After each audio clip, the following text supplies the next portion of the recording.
Dr. Kimmery Ingerman, make sure you know her face. Make sure that's who will be shaking your hand when you graduate, just so that you're clear. It's okay. It is okay. Dr.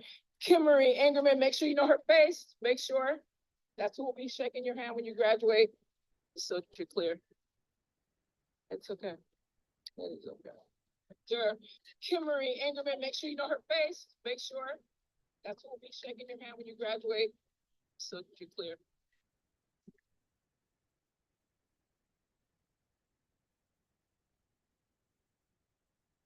I can send it to you on Teams, Dr. Walters.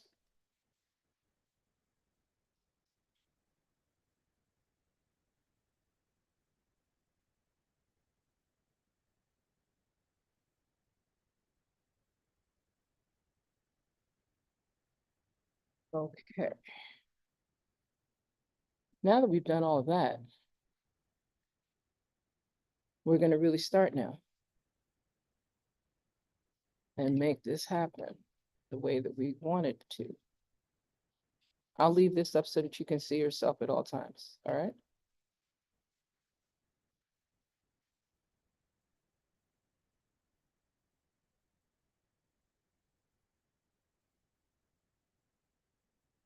One more time, let's have a round of applause for Miss Kaylin Blackridge.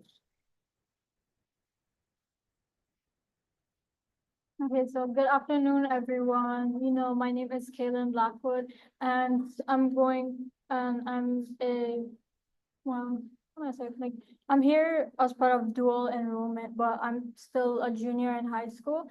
And for my Black History presentation, I'm going to be presenting on Marie Van Britten Brown, the woman who invented home security systems. So Marie Van Britten Brown, she was a Black American inventor who, with her husband Albert Brown, she created the first home security system in 1966. Her invention set the groundwork for modern security systems, including video surveillance and remote controlled locks. She lived in Queens, New York, and she was a nurse, and her husband was an electronics technician. Since her work schedules were different, Marie often found herself home alone, and at the time, crime rates in her neighborhood were very high, and police response times were slow. And so she wanted to create a way that she could feel safer in her home by herself without having to call the police and wait. So she designed the first home security system in yeah, she designed the first home security system in 1966 with her husband, Albert Brown, who helped bring the design to life. So the security system that she designed was very advanced for its time. It had a peephole and a camera that could slide up and down to look through four different peepholes of different heights, allowing even children to look through since it was short enough. The camera, there was a camera that could also capture who or what was outside, and there was a monitor inside the house that connected to the camera and let you see whoever was outside without opening the door or needing to be near it. And there's a microphone as well that allowed her to talk to whoever was at the door through an intercom system. So the system also contained remote controlled locks, so she could unlock and lock the door with a remote switch and an emergency button that would immediately call the police if necessary. And because she was a nurse, that background meant that she understood the importance of quick response times in emergencies, which is why she put the alert feature in there. She patented her security system in 1969 under US patent number 3,482,037. Today, many features of her invention, like video doorbells and remote locks, are common components of modern home security systems. However, despite her impact, she's not as widely recognized as male inventors, but security companies today still use her ideas. Marie Van Britten Brown revolutionized home safety and made history as a female Black inventor in a time when Black women were rarely credited in the tech world. Her invention directly influenced modern security systems and inspired later progress when it came to security cameras and surveillance. And today, her patent is cited in over 30 later patents for home security and surveillance devices. Thank you. And our next presenter is Jamaica Charles. Woo! And she comes reluctantly to the mic. Good afternoon, everyone. My name is Jamaica Charles, and I'm currently taking Comms 119 with Dr. Davis Kahina. Today, I will be presenting on a Virgin Islands icon. Imagine being at the helm of a nation during a time of change where your decisions could reshape the future. That was the reality of Melvin Herbert Evans, the first locally elected governor of the Virgin Islands. Born on August 7, 1917, in Christiansted, St. Croix, soon after the island had been purchased from Denmark from the United States.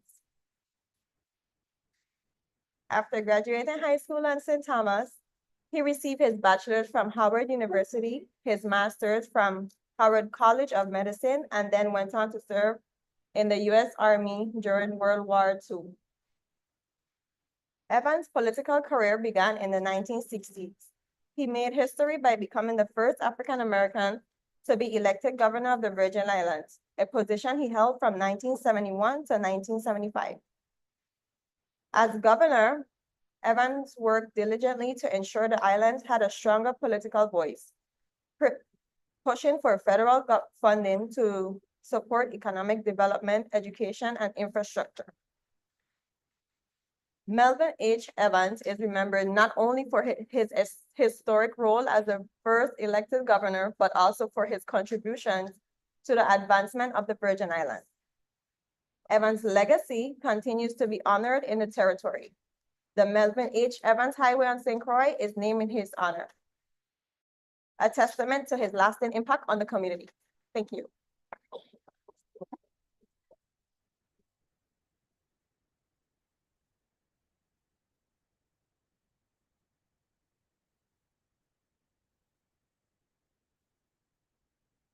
Good afternoon, everyone. My name is Jovis Concepcion, and I'm a freshman here at UVI, and I'm going to be talking to you about Maya Angelou. Maya Angelou was an amazing woman whose life and work left a mark on the world. Born on April 4, 1928, in St. Louis, Missouri, Maya grew up in the South during racial segregation. While living there, she experienced challenges and resilience, which were influential and impacted as well as shaped her writing and activism. Maya is famously known for her memoir, I Know Why the Caged Bird Sings, published in 1969. This memoir recalls her childhood experiences, including the racial discrimination and abuse she faced. Yet it also showcases her resilience, finding her voice through poetry and expression. Beyond her memoirs, Maya was an accomplished poet, playwright, and civil rights activist who worked alongside powerful figures like Dr. Martin Luther King Jr. and Malcolm X during the civil rights movement, using her talents to speak out against injustice. She wrote several poetry collections, including Just Give Me a Cool Drink of Water Before I Die and her poem Still I Rise, which remains a powerful anthem of defiance, strength, and hope. Angelou's influence extended beyond literature, and she even became the first African-American woman to be nominated for a Pulitzer Prize for her work in poetry. She also received over 50 honorary degrees and numerous awards, including the Presidential Medal of Freedom awarded to her by President Barack Obama in 2011. Sadly, she passed away on May 28, 2014, but her legacy lives on. Her work continues to inspire generations around the world to stand tall in the face of challenges, and as she famously said, still rise. Thank you.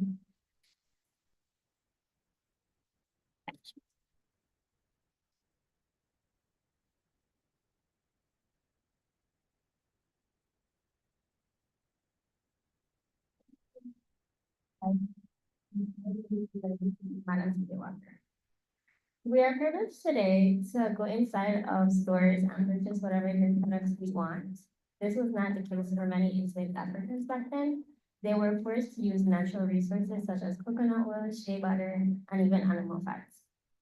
Though after the emancipation, access to products was still limited due to factors such as discrimination and poverty.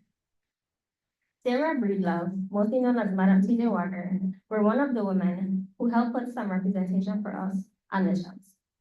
Madam T.J. Walker moved to Missouri in 1889 after her emancipation and worked as a laundress and cook. She struggled financially while also dealing with hair loss due to an illness. She began using a grease called the Wonderful Hair Grower by Annie Turber Malone, who was also African American. She later relocated to Colorado in 1990 with only $1.75 to pursue her dream of hair products and straighteners for African American women. She married and received her famous last name, which prompted her to rename herself the housekeeping we know today. She developed her own product called Madame Walker's Wonderful Hair Grower and developed a secret formula to stimulate and soothe and protect the hair and scalp. 10 years later, she moved to Indiana and built a factory for her company, which incorporated a laboratory, beauty school, and hair salon. Walker was a heavy advocate for Black women's economic independence. She started a training program for sales agents to earn commission. Through this program, Walker granted jobs to 40,000 African American men annually. She purchased a $1 million home in New York, which also served as a gathering place for African American leaders such as Langston Hughes and W.E.B. Du Bois. She devoted herself to anti-lynching activism. Through the NAACP, she donated $5,000 to their anti-lynching fund. Walker's legacy still lives on today. She died in 1919 with a net worth of over $8 million, which would be equivalent to $33 million today. Decades after her passing, her manufacturing company was still up and running until it became dormant during the 1930s. In 2022, though, Walker's company relaunched her brand under the new name Madame. Madame Teacher Walker set stone for women empowerment and dedication in the beauty industry. She was an essential pioneer in the hair care industry, especially as the first self-made female millionaire. Thank you.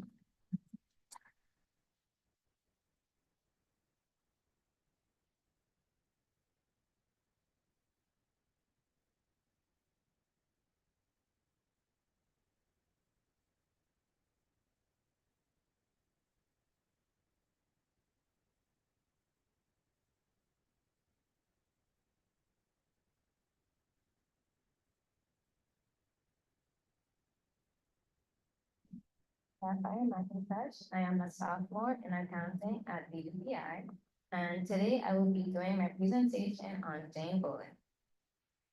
Jane Bolin was a trailblazing American attorney and judge. She was born on April 11, 1908 in Poughkeepsie, New York. What is most significant about her and why I'm presenting her to you today is because she is the first Black woman to graduate from Yale Law School. Additionally, she was also the first to join the city's Bar Association, and in 1939, she became the nation's first Black female judge, appointed by Mayor Firali LaGuardia. In law school, Jane Bolin faced many discriminations from her classmates. Years later, she remembered Southern students slamming classroom doors in her face. Despite the rejection from her white classmates, she remained compassionate and persevered. She worked to ensure that the probation officers were assigned to cases without regard to race or religion, and that publicly funded private child care agencies accepted children without regard to their ethnic background. Bolin's compassion shone through on the family's court bench. She avoided wearing judicial robes to make children feel more comfortable. She dedicated herself to fair treatment for all. She served as a judge for 40 years before retiring in 1979. Sadly, she passed away on January 8, 2007. She died at the age of 98. Bolin's groundbreaking career in law and public service has been a long-lasting legacy, especially advocating for racial and gender equality.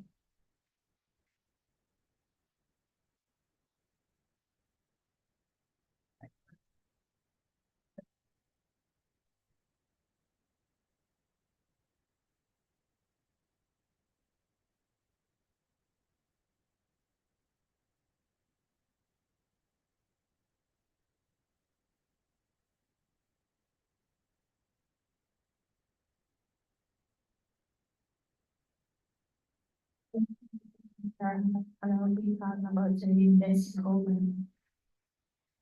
Bessie Coleman was just not a person in history, she was a pioneer who overcame the difficulties. Born on January 26, 1892 in Atlanta, Texas, Bessie grew up facing the harsh realities of race and gender discrimination. Instead of allowing these obstacles to stop her, they created a strong drive within her. She dreamed of flying through skies when opportunities were limited in the world. She took a brave step. She traveled to France to earn her pilot's license. In 1921, her dream became a reality when she received her pilot's license from Federation Aeronaut International, making her the first woman of African American and Native American heritage to achieve this goal.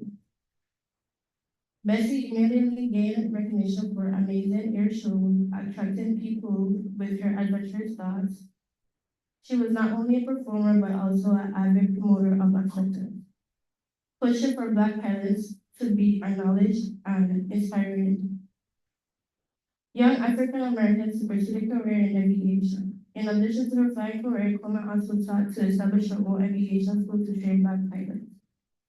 Bessie's journey was filled with an abrupt emotion. She was driven to knock down limits in career and frequently ignored her by wrongs she saw. Even though she was afraid and unsure, particularly about the dangers of flying, her passion for flying and her desire to motivate others always overcame. Sadly, on April 30, 1926, Bessie lost her life in a plane disaster, but her spirit endures. Generation of activists, pilots, and anybody else who has the courage to dream bigger than what the law might say are still motivated by her legacy. The story of Bessie Coleman is one of the strength, the determination, and the persistent dedication of someone's desire.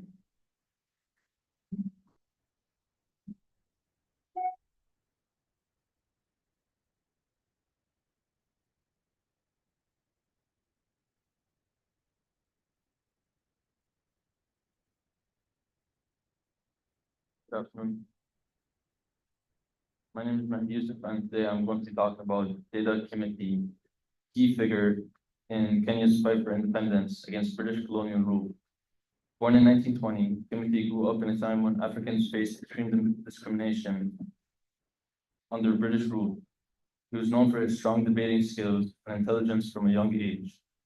Kimiti became a teacher early on, but later joined the fight, led the Mau Mau Rebellion, an armed independence movement to reclaim the land and the freedom of his people. He quickly rose to the ranks and transformed the rebellion into an organized resistance through the Kenya Land and Freedom Army, also known as the KLFA. His leadership gave the Mau Mau a sense of purpose, unity, and discipline, making the resistance stronger, despite its limited resources and weapons.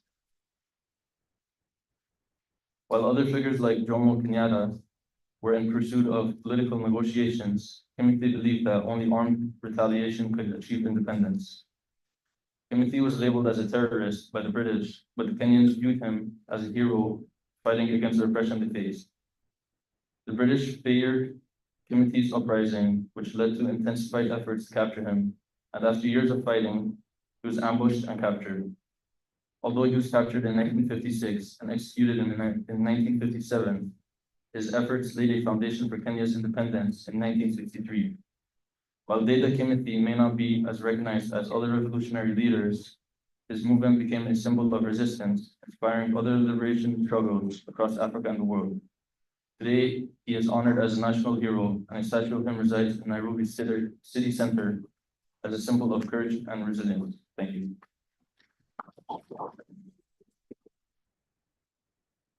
Are there any questions that anyone has raised yet? Because before I do the next student's presentation, I really want to get some clarity. No questions? They said that much to you that it was perfect? No? Gosh. Okay, we're gonna hold on your Professor Green, right? But, so Mr. Khan, are you prepared? You ready? You sure? I know you have extra pressure. So let's welcome. Extra props for the attire. Woo!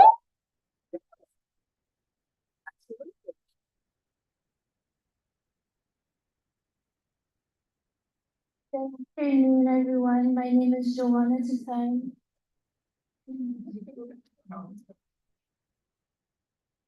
And I will be reciting a poem that reflects on the legacy of Nat Turner, a man whose name echoes through history as both a prophet and a revolutionary.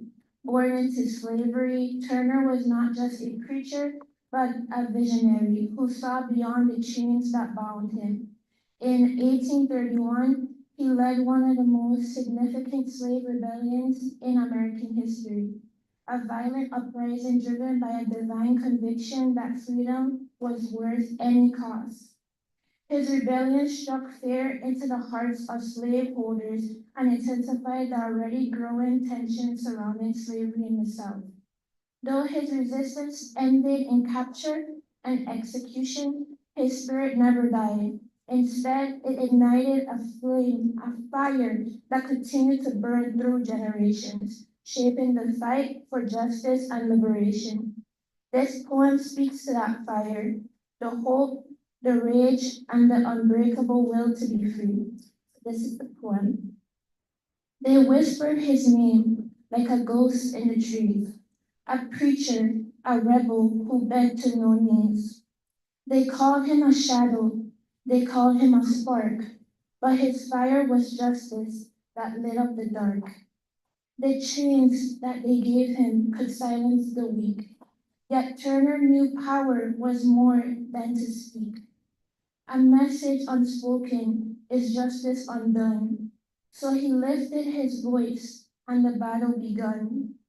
He saw how they suffered, his people in pain, bound not by love, but by sorrow unchained. The lash and the orders, the cries left unheard. But freedom is born in the weight of a word. No dominant culture could bury his will. No coded silence could keep his heart still. He knew that rebellion was more than a fight. It was truth spoken loud in the dead of the night. With steel in his hand and fire in his chest, he called upon courage and gave them no rest. For what is a man but the stance that he takes? What is a voice if it trembles and breaks? But power is ruthless, and Turner would see that justice for some is no right to be free. They hanged him in darkness, but vengeance lived on. A warrior unyielding, his legacy strong. His body was given to surgeons' cruel hands, skinned into purses spread over the land. His flesh turned to grease, his bones cast like gold. His skull in a doctor's collection was sold. A Virginian boasts of a strip of his skin. Another keeps trophies and air within tin. And yet, though they carved him, they failed to erase the fire he lit in the heart of his race. We do not forget and we do not stay still, for Turner still speaks if we carry his will. His fight was not fleeting, his purpose not gone.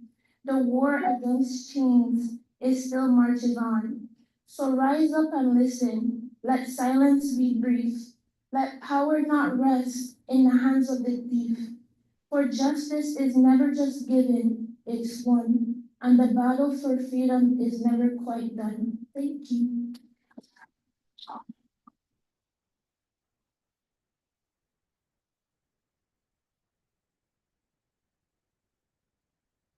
I'm sure. I want to thank each of you all because I know some of the first class has to depart. But I definitely would like for each of you to come, everybody come, it's already presented.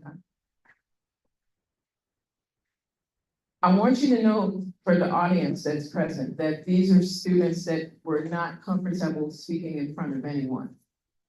From January 13th, I want to highlight that. These are the students that told me, you're not going to speak in front of anyone, so I need you to give them a little extra energy, please, and acknowledgement. We're also, like I had expressed originally, this was supposed to be primarily for the public speaking course, but I felt that it was important to have the COM 119 students have, because they're doing interpersonal communication, which is the precursor to doing public speaking. And I just want them to, again, say their names very clearly, right? So that you have an idea of the diversity, not the word we can use anymore, sorry. The interdisciplinary studies majors that our students here at the University of the Virgin Islands, the only HBCU in the Caribbean, actually represent. So I'm gonna let them do it on their own, and please give all of them a round of applause, because I think it's really outstanding. Sorry. Hi, good afternoon. My name is Diane Daria, and I'm an accounting major here at UVI. Good afternoon. My name is Joyce Concepcion, and my major is sonography. Good afternoon, everybody. My name is Jennifer Charles, and my major is nurse. Good afternoon, my name is Matthew Yusuf, and I'm a computer science major. Good afternoon, my name is Kaylin Blackwood, and I'm a junior in high school. Good afternoon. My name is Sharon Hodge. I'm a major in the early childhood education. My name is Joanna Titan, and I'm a nursing major. Good afternoon, my name is Sandra Hawkins. With March. With March. So we're gonna take a moment just so that I can actually get his presentation up on this system. For some reason, I'm not getting it on this system. And since we're recording and doing this as a live stream on YouTube here, I don't want to interrupt that. So if you could just give us like 2 minutes, right? Thank you. Wait a second, I want my picture. Yes, for those that are watching, I'm taking pictures of the students. Just work with the flow. Smile and wave. There you go. Yeah, it's okay. It's okay. No, because I know some of you did very well. You did very well. If you can't, those that can't stay, please do, because my COM 120 class is going to do some other presentations, and we want to let, again, less than, how many minutes do I have? Okay. Huggins, quick question. You don't have it on the jump anymore. Now you know how I feel when you speak. You have it.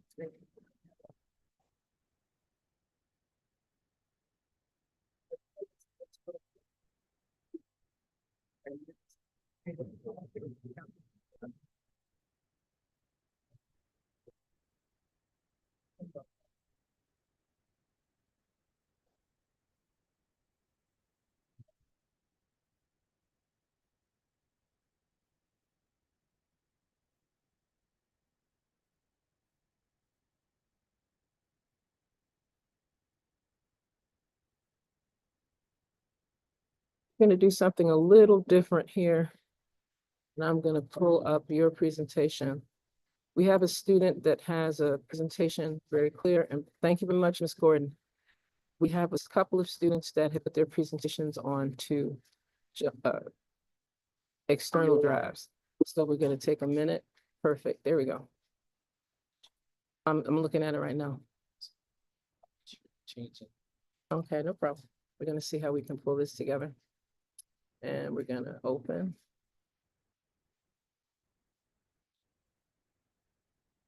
Okay, let's see if I can get it here.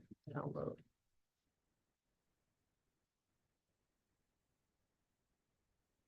So this presentation is going to look a little different because we're actually doing it through a platform of Zoom. But again, for those that are just joining us, this is a presentation by one of our students in the Communication 119 class. And what I'm going to do is be invisible while his presentation is being shared inside of the platform. So just give us a moment. Share. PowerPoint. Okay, well, no, it's actually, you did this in Adobe. The way you sent it to me is in Adobe, correct? It could be, but we're not gonna focus on that. I believe people should be able to engage with you on the presentation. So it's here. What I am not able to do. Hit my window. Okay. You can put your screen, you can be up there. Yeah, because what it's gonna do is it's gonna tape you and you're gonna see this, because I just want people that are on the live stream to be able to see this. And to those of you, for some reason, it's not cooperating. There we go. And go ahead, because they can see you. So you just make sure, you go ahead and talk, go ahead. Good afternoon. Like I said, my name is Denzel Huggins. They can't hear you. Good afternoon. My name is Denzel Huggins. And like I said, I'm a marine biology major. Today I did my presentation on Kwame Ture. Kwame Ture was born on July 29th, 1941 in Trinidad and Tobago. He was an immigrant after having traveled to Washington, D.C., where he attended Howard University, where he became a force of activism. To this day, he's known as one of the most important leaders in Black Power movement and a well-known participant in civil rights movement. He became a member of the Student Nonviolent Coordinating Committee, which was dedicated to organizing civil rights activities such as sit-ins, free rides, and voter registration efforts. He was arrested, however, and jailed for 50 days in Jacksonville, Mississippi. However, continued to pursue his involvement in the civil rights. Kwame later became the chairman of SNCC in 1966 and marched in Mississippi. He rallied demonstrators in founding the Black Power movement. As a result of his growing exposure to international African liberation movements, by the late 1960s, Kwame changed his name from Stokely to Kwame Ture after Ghanaian former President Kwame Nkrumah and Ghanaian revolutionary leader Sankara Ture. In 1969, Kwame moved to Conakry, Ghana, where he became an advocate for African liberation and continued his work with the United Nations and various African liberation groups. He continued to fight for rights for colored people throughout the world and overseas making us free today. Kwame Ture's vision and ideology moved many people worldwide, especially in the Caribbean. His views on changing the name and state of the Caribbean post-colonialism caused people to stand up and have self-determination and an identity. He brought unity in various communities in a non-violent way, while finding a way to fight oppression, racism, and inequality for African Americans. Kwame shed necessary light on Black power through his movement to empower Black culture and identity. While his movement may not have brought 100% justice, it brought the people together today. Racial inequality, politics, or even social injustice all lie in a system of change where people are ready to fight for liberation on matter of society. One of his quotes was, the most revolutionary thing you can do is get your mind right. Thank you for your time.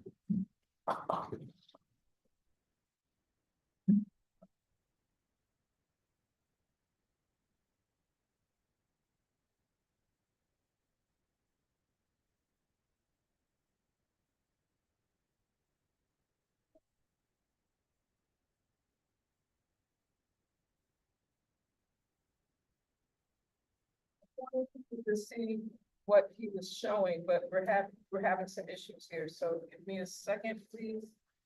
And I can at least share with you, for people that aren't familiar with who Kwame Ture is, just to give context, I think it's important for you to see what people look like. That's him in college years. And for persons that aren't familiar, and I'm gonna make sure that the audience in here also knows what the rest of the presentation looked like from Mr. Huggins. Let me keep it.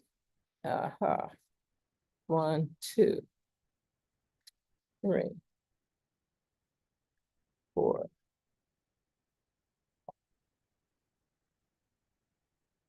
But I think it's important to reflect on that final quotation that our student here raised. The most revolutionary thing you can do is get your mind right.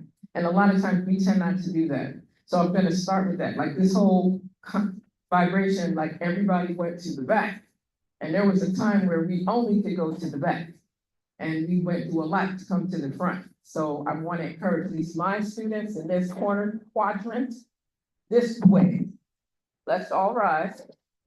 Welcome the COM 120 students that are getting ready to do public presentations. Woo! And I want to make sure that I ask a big favor of each of you that are here as well, that part of our conversation, and this is something that we are always enjoying here at the University of the Virgin Islands. Next time we know that we have to say that this is a fest. We have to say that we have jam band, because I'm stating myself, whatever the group is that you all are really motivated to see. Because the minute we say something that's a little with some talking, even if it's graphics, you do not always get the same engagement. So we want to work on that. Let me stop sharing. So that way the students that are going to continue from this segment forward can at least engage in their presentation. Now, what I noted is on my things to do list, let me just find her. Okay, she didn't come yet. All right, so we're going to take a very quick moment. There are some refreshments, there's snacks, there's water. We want to take a refreshment break so we can recalibrate what we're doing. Thank you very much, Professor Green, for making that happen. Right, and I think I left the cups upstairs, but I will make sure you have, were there any cups there? Okay. So we're gonna take like a 2.5 minute moment so that we can get their presentation, which has to be put up here on this screen as well. Very good. Well, in your next slide.